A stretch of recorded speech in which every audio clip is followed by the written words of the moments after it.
పక్షాన తెలంగాణ కాంగ్రెస్ పార్టీ పక్షాన తెలుగు ప్రజలందరికీ మన తెలుగు నూతన సంవత్సరంగా వేడుకలు జరుపుకునేటువంటి ఉగాది స్వస్తి శ్రీ క్రోధినామ సంవత్సర శుభాకాంక్షలు తెలియజేస్తా ఉన్నాం.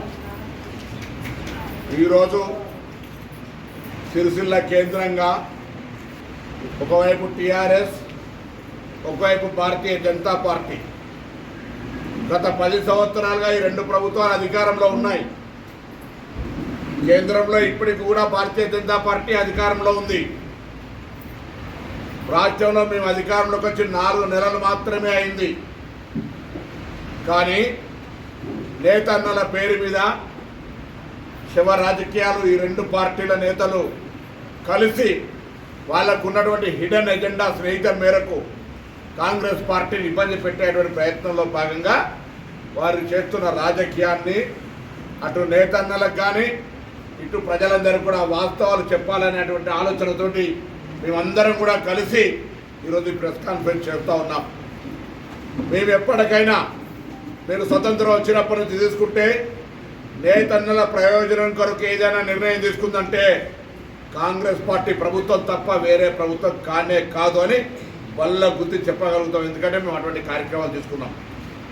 మేము ఈరోజు ఉన్నటువంటి భారతీయ జనతా పార్టీ అధికారంలో ప్రభుత్వంగా ఎన్నడూ కూడా ఇన్ని సంవత్సరాలు పరిపాలించిన వాళ్ళం వస్త్ర ప్రపంచం మీద ఇండస్ట్రీ మీద జిఎస్టీ వేయలే. 12% జిఎస్టీ చేసి దాని తరుపతి అదనంగా అనేక రకాలుగా వాళ్ళని వేధించే విధంగా ప్రయత్నం జరుగుతూ ఉంది. దాంతో పాటుగా జాతీయ చేనేత బోర్డును రద్దు చేసింది బీజేపీ ప్రభుత్వం. దాంతో పాటుగా జాతీయ టెక్స్టైల్ బోర్డును రద్దు చేసింది. మహాత్మా గాంధీ బున్కర్ బీమా యోజన రద్దు చేసింది. అదేవిధంగా ఐసిఐసిఐ లాంబార్డ్ ఆరోగ్య బీమాను కూడా రద్దు చేసింది.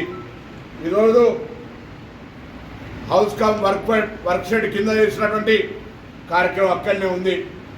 కేంద్ర ప్రభుత్వం దేశవ్యాప్తంగా కొంత ఎస్ఐడిపి పేరున స్పెషల్ ఇండస్ట్రియల్ డెవలప్మెంట్ ప్రమోషన్ కింద కొన్ని వేల కోట్ల నిధులు తీసుకొచ్చారు. కానీ మన అసమర్థ పార్లమెంటు సభ్యుడు నేను అడుగుతా ఉన్నా, ఇలా రేపు 10 తారీఖు దీక్ష చేస్తావు కదా, ఆ ఫండ్ కింద తమిళనాడు రాష్ట్రానికి ఎన్ని పైసలు పోయినాయి, తెలంగాణకి ఎన్ని పైసలు తీసుకొచ్చారో చెప్పు. ఈ పథకం కింద ఏ రాష్ట్రానికి ఎన్ని నిధులు వచ్చినాయి?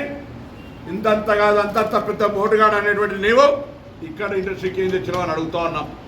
ఆనాడే అసలు టెక్స్టైల్ ఇండస్ట్రీ ఉమ్మడి జిల్లాలో కూడా సిరిసిల్లాలో నెంబర్ 1 విభజన జరిగిన తర్వాత అంతకంటే అత్యంత ప్రాధాన్యత కలిగింది. తెలంగాణ ప్రజల ఆకాంక్షల కొరకు ఏర్పడ్డ ప్రభుత్వం తర్వాత ఇండస్ట్రీ డెవలప్మెంట్ అయితే ఇక్కడ కావాలి.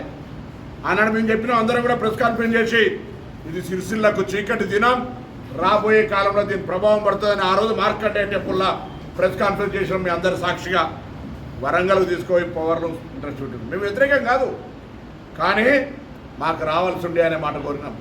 దాని తర్వాత దేశంలో 4 పవర్లు క్లస్టర్స్ మెగా ఇండస్ట్రీస్ మార్కెటింగ్ ఏంటి అనేటువంటి వృత్తిపరమైనటువంటి అంశం కూడా తెలియదు. తెలిస్తే 5 ఏళ్ళల్లో ఇక్కడ ఏం చేసినామని అడుగుతాను. ఇలా శివరాజకీయాలు చేయడానికి కొరకు వాళ్ళకు సంబంధించి కేంద్రం కనబడేటువంటి తెచ్చినవా అని అడుగుతా ఉన్నాం. ఇక వచ్చిన మా మంత్రి గారు ఎస్ఐడిపి కింద 350 కోట్ల ప్రతిపాదనలు ఇక్కడి నుంచి ఉంటే కూడా 25% రాష్ట్ర ప్రభుత్వం కట్టడానికి సిద్ధంగా ఉంది. 50% తెచ్చియడానికి కూడా చేతగానటువంటి వ్యక్తులు వీళ్ళు. ఇలా అంత లేదా ఇంత లేదా అని మాట్లాడుతున్నటువంటి దీక్ష చేసినటువంటి కేటీఆర్ గారు శాసనసభ్యుడు, అయ్యా ఈ పాపం ఎవరిది? మేము చేసినామా? నువ్వే కదా. 558 కోట్ల అప్పు ఎవరు పెట్టిండ్రు? రాజకీయంగా మాకు సపోర్ట్ చేయకపోతే మీకు బిల్లులు రావని నిధులను ఆపి కాంగ్రెస్ పార్టీలో ఉన్నటువంటి నాయకులను కూడా ఈ వృత్తిలో ఉన్నటువంటి వాళ్ళని బెదిరించి తాపత్రయపడతా ఉన్నాం మేమంతా. ఇలా ప్రభుత్వం తిరిగి అప్పు ఉంది. అందులో బతుకమ్మ చీరలకు సంబంధించి 352 కోట్ల అప్పు. ఎవరికి పప్పు ఇది? మీ పేమెంట్ చేయద్దా? 2016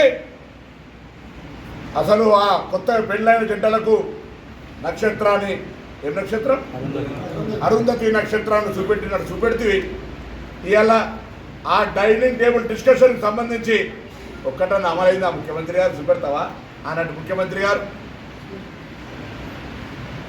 ఆనాడు పోయినటువంటి వాళ్ళందరూ చాలామంది ఉన్నారు. పాపం డైనింగ్ టేబుల్గా భోజనం చేసి వచ్చి సంతోషం ఏడాది ఉంటే దాని తర్వాత పడుతున్నాడు బాధ 5-6 ఏళ్ళని చాలా బాధ వర్ణాతీతం.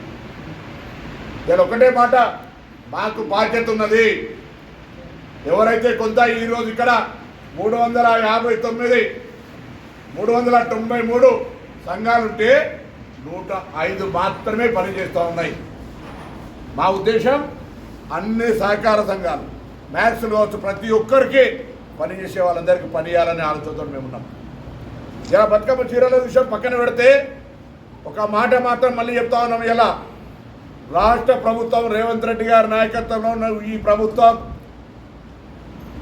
మాకు పని లేదు అనే మాట రాకుండా నేతన్నలకు పనిస్తాం. అయ్యో మాకు ఈ పని లేదే,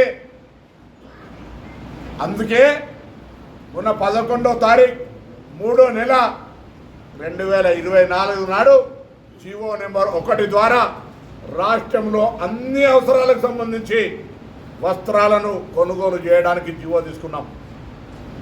మేమందరం కూడా కలిసి వేరే ఎక్కడ టెక్స్టైల్ ఇండస్ట్రీకి సంబంధించిన డిమాండో చర్చో అంశం ఇంకొకడ లేదు, మేమే అందరం కూడా కలిసి ప్రభుత్వం ద్వారా ఈ జీవో తీసుకొచ్చినాం.